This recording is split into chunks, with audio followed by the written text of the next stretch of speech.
भैनी हैरान हो हम मौगी पनौती से जल चढ़ावेली कठौती से भैनी हैरान हो हम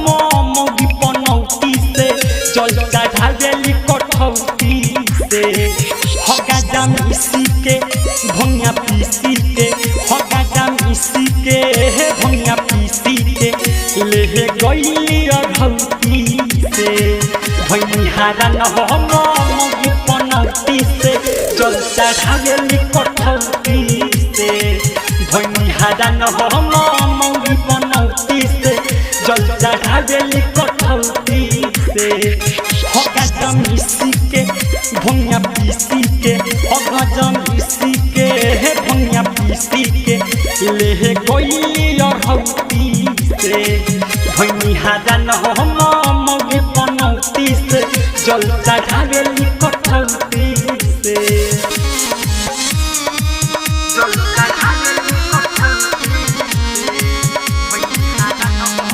music by DJ Mohan Om Jagan recording studio कोरासा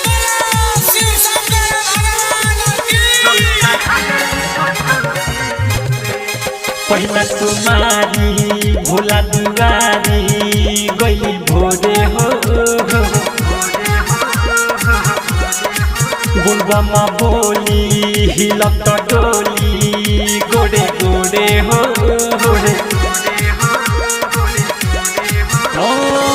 हम जानत रही गलती करिए थोड़े हो हाँ थोड़े हो थोड़े हो पहिला तुम्हारी भोला दुआरी गई भोरे हो बुलबमा बोली हिलत डोली गोड़े गोड़े हो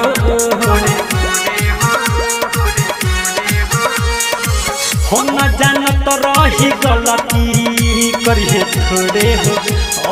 थोड़े हो थोड़े हो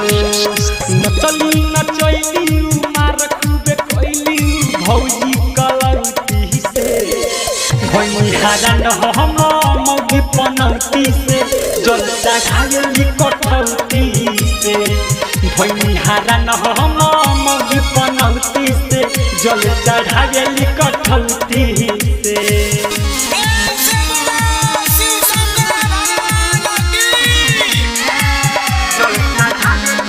म्यूजिक बाय डीजे मोहन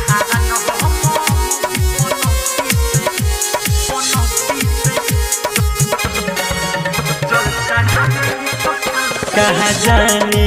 कवना देव के बारी मांगल हो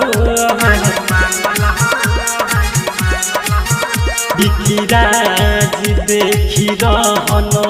भैले पागल हो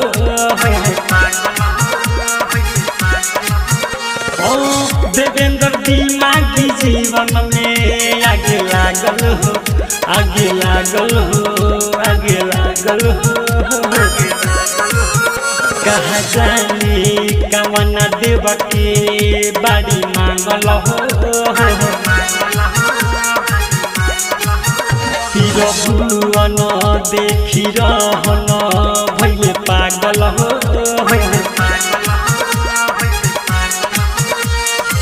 देवेंद्र दिमागी जीवन में आगे लागल हो आगे लागल हो आगे लागल हो भइल बियाहवा बाका हम बताई बोले बाबा के मंगौती से भैनी हैरान हो हम मौगी पनौती से जल चढ़ावेली कठौती से भैनी हैरान हो हम मौगी पनौती से जल चढ़ावेली कठौती से ओम जगन रिकॉर्डिंग स्टूडियो कोरासा